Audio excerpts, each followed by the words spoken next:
How does working with an emergency medical team or a humanitarian organization make sure that you're not involved in medical tourism?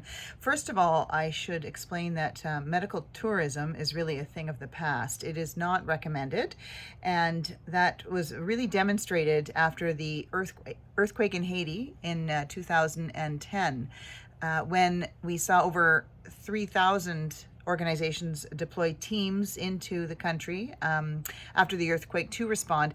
And many of those teams came from universities and hospitals in North America that felt an obligation to do something, but they sent in health professionals who might have been professionals within their own realm of doctoring or nursing or providing healthcare in their own institutions, but had no experience working as part of a disaster or humanitarian response. And unfortunately, it really exacerbated things on the ground. And there was stories about resident physicians doing field amputations when there was no hospital set up and there was no anesthetic, there was no antibiotics.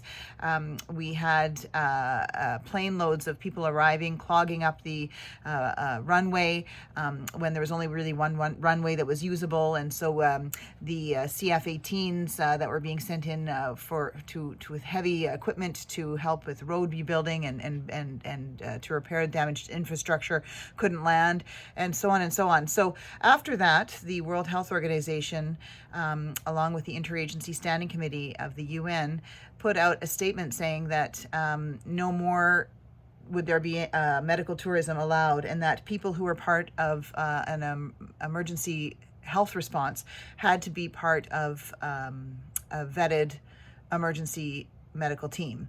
So that doesn't necessarily include humanitarian organizations like Doctors Without Borders and so on, because they are part of a humanitarian response team. But the message is that if you're part of a medical team, there is an assumption that, number one, you've been formally invited to be part of the response inside of a country. So the government, the host country government, has invited you. And that, number two, the World Health Organization has vetted the team, and that the team meets certain criteria. And that assumes that every member of the team is trained in not only and certified not only in their own professional domain, but also with the core concepts and competencies that are essential to working as part of a humanitarian or disaster response.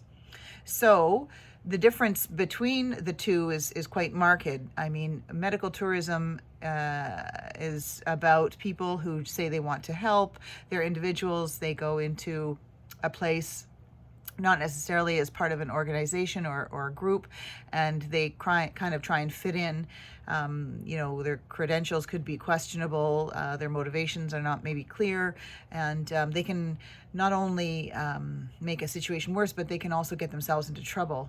More and more there's issues pertaining to security, and working as part of an organization ensures that you have the necessary security, and that a risk assessment has been done and so forth.